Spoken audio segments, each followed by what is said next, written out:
Hi parents, hi children, hi everybody. My name is Makaita Chikami Magarezano. I'm a criminal and a tech resource expert. I usually talk about and help with the transitioning stage of people coming out of correctional facilities back into the real world. We help them with a lot of issues. Helping them to become financially stable, to become gainfully employed, and to ultimately become respectable citizens in our communities once again, so that they refrain, teaching them, ways to avoid getting entangled in crime and going back to prison ultimately. But today I want to talk about a different kind of transitioning stage, one which I have often overlooked, and one I think which is really a pivotal stage in the lives of children and parents.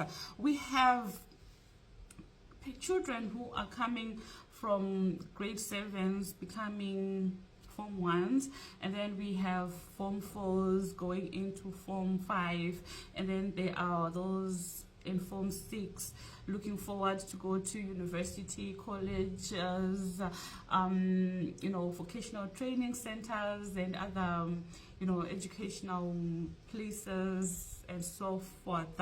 We also have university students who are looking forward to transition into the real life.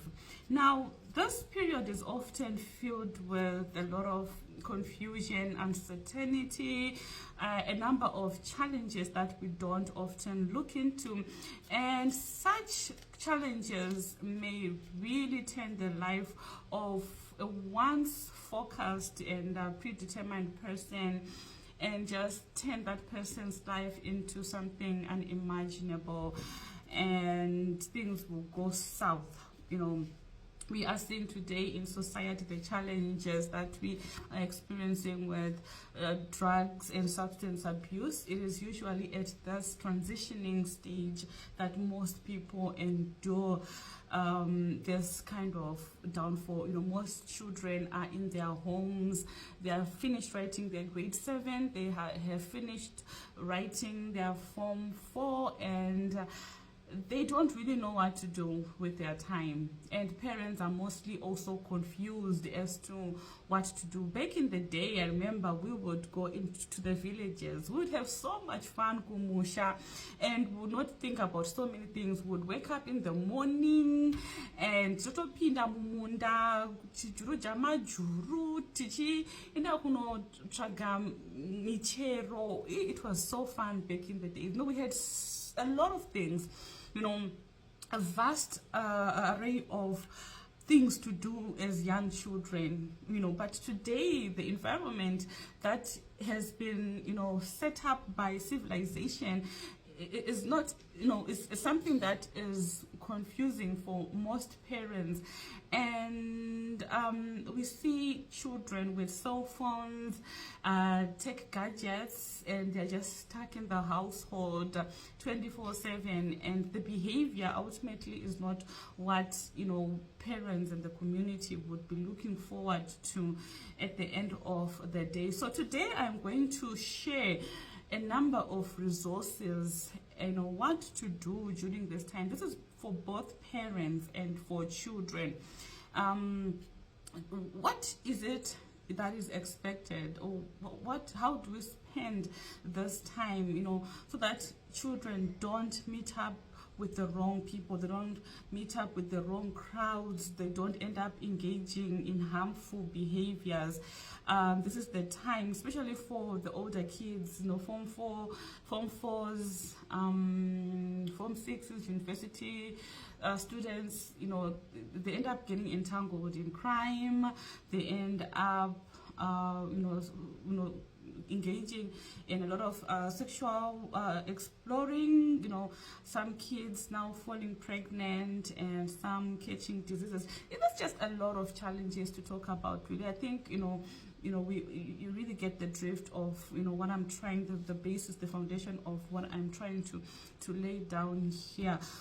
So let us delve into how best we can actually curb how to keep these kids busy.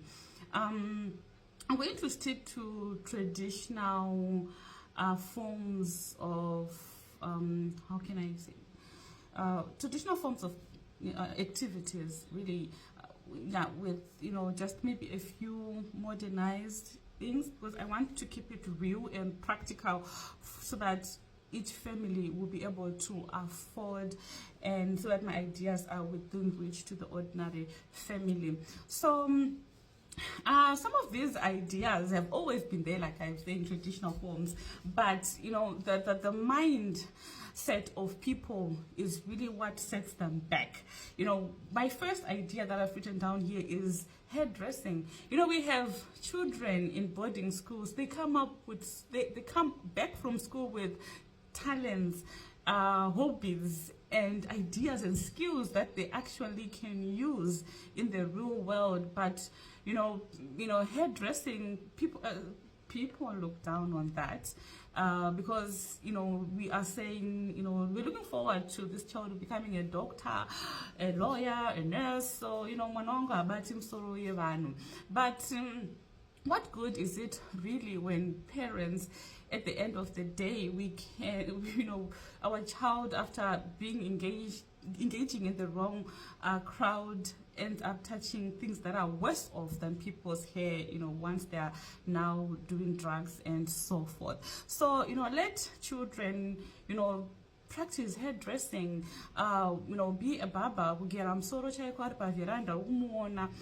Some of those things can be monetized, but the idea behind this video is, to help parents with and children, with to pass time, things that they can actually help with the mental situation back at home.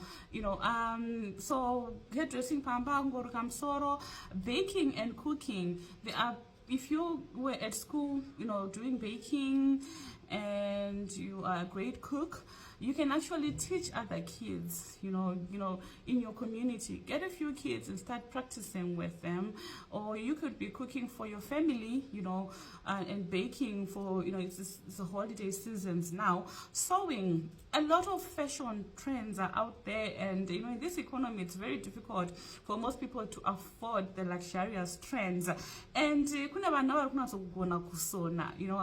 them the old dusty sewing machine in your storeroom and let her explore. Check her dure, it's $1, for the cheapest, $3, $4, $5, and so forth, and just have them explore.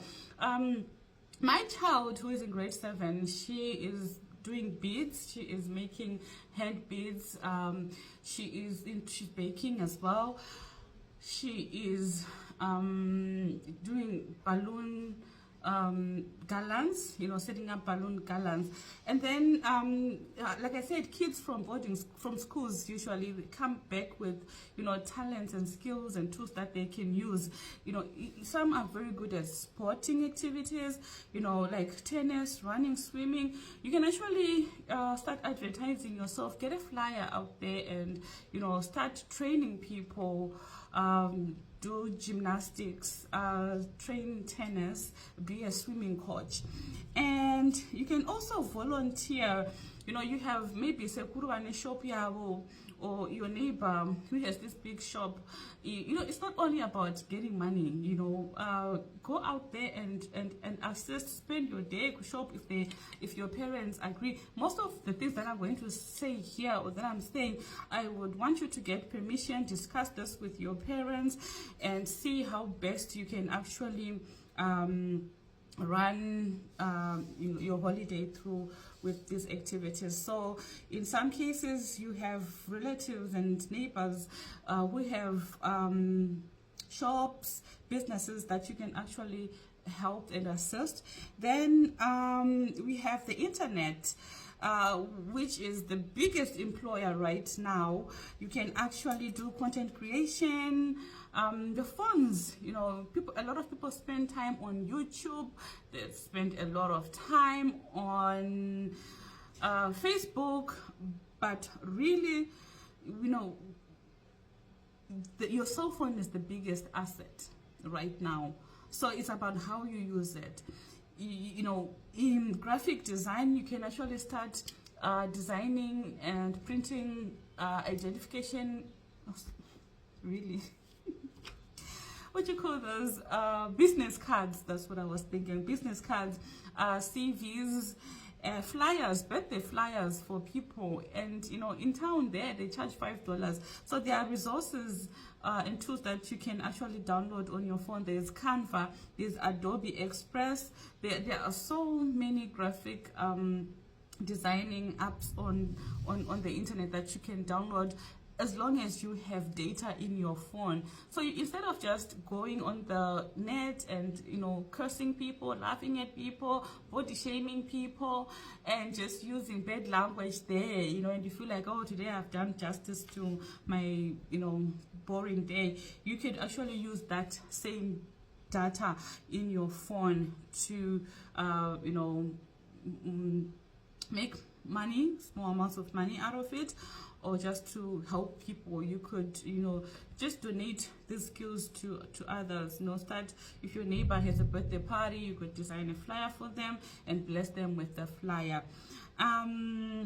You can become a social media manager. Some of these things you can actually Google and see what they really mean. Content creation, like I've said, you know, you would want to be cyber safe and know the right decorum, how to exhibit yourself to the outside world. There's a lot of things that you really have to learn before you know, push the start button on your phone and recording yourself, because you may taint your character and end up with a different outlook than what you thought you would. The internet does not forget. There are so many online educational resources, especially for those who are transitioning from university to the real life, from Form 6 to university, you know, colleges and other educational centers. You know, there are so many certificates that you can get for free. Once again, these are the online educational resources that I have listed. There's Coursera, there's Open University, Allison, edX, Future Learn, LinkedIn Learning.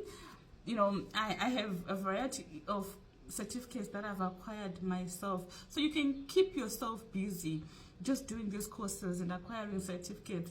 You know, these certificates will help you, you know, wipe out any uncertainty that you may be experiencing in terms of, you know, a lot of things, or, you know, what course you should do at university, or, you know, where you are headed in life, and just to increase your knowledge and, you know, be certified in whatever field you aspire to be certified in. Charity, you know, you can run a number of charity drives during the holiday season, help out at church. What we don't want is for children to remain idle at home, and because that's really damaging to the mind. We want you to, you know, engage in things that will help you grow. You know, you have to take care of your physique. You need to be active. You have to train your mind. It also needs to be active, so that at the end of the day you are really doing something which is productive for you and your family. Lying down and watching TV, listening to music, watching movies is great to pass time, but at the end of the day, in this world, fast-paced world, you may remain behind, and some of the music and movies that you'll be listening to and watching can greatly shape the type of person who you end up to be later on in life. We have, you know, if you look at those who are into drugs and substance abuse, I have this gentleman. He likes to wear baggy shorts and this big shirt that have this large letters on them, and his chains. You know, he sees it on the music videos that he watches, you know, but he's not doing anything with his life. So that is a tragedy in itself. I want to also encourage parents to welcome the responsibility and the role the police play in our children's lives. You know, I've worked in the criminal sector for a very long time, and I have seen parents, you know, whose children have been brought to the police, curse out and say, you know, when I was at work, I would really advise parents, you know, when your child is, you know, has done something criminal and they've ended up in the, you know, hands of the police, let the police do their job. You know, they have great experience. It doesn't mean that when someone is now has been taken to the police, they are going to go to jail or have a criminal record. You know, work with the police. There's the community relations. If your child is not displaying good behavior, go to the police. Let them help you. Let them assist you. And let them do their jobs, because later on in life you would be the one to bring your own child to the police. Now I've seen that in so many cases where the child has burned down the house, the child has beaten the parent black and blue, and now this parent is saying to the police, please take him, I don't want him anymore. But you know, you're forgetting that 5 years back you once said, so the police are our friends, and they can help shape our children before, you know, they make the biggest mistakes of their lives. You know, another thing, I think the last issue that I want to talk about is, let us be our, you know, what's that saying? Ubuntu, you know, where my neighbor can actually parent my child, and I can actually parent my neighbor's child. You know, let us go back to that setup, you know, because in some instances, your children are being influenced by your neighbors, you know, in most cases. And sometimes they're actually being abused by some of our neighbors. So keeping an open-minded relationship with the people around us can be beneficial, so that, you know, we can see what is really going on. If my neighbor comes and says my child has done this, I would really appreciate it, because I don't have my eye on my child all day. And if I do that, I should expect my neighbor to appreciate my efforts in trying to warn about, you know, their child. So parents, let us allow you know, the traditional aspect of Ubuntu to come back into our lives, where, you know, I am my child's, I'm forgetting that phrase, brother's keeper. So this is what I have down. I think there are so many resources that we can actually think of on how to pass time. Some of these can become successful, some may fail, but what I ultimately believe when it comes to starting, you know, new things is that, you know, the passion, your drive, and consistency, and, you know, patience really count. Most people do something for a day or two, and then they feel like it's boring, and then they drop it altogether. And then you have people who, you know, have become successful after, you know, enduring hardships and challenges into a vision that they have played out for like 3 years.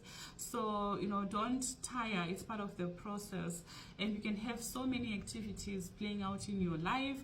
So also there are so many organizations that have, I know here in Mashingo there is Marodo.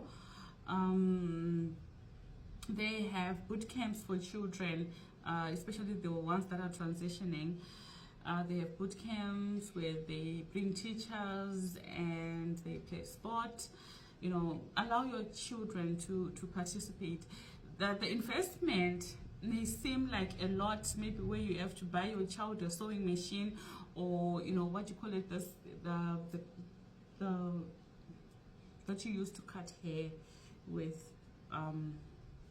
It might seem a lot to some people, but ultimately it will be expensive when you have to take your child to a mental institution or to prison. So I hope this video has blessed a lot of people. It has blessed parents and children alike.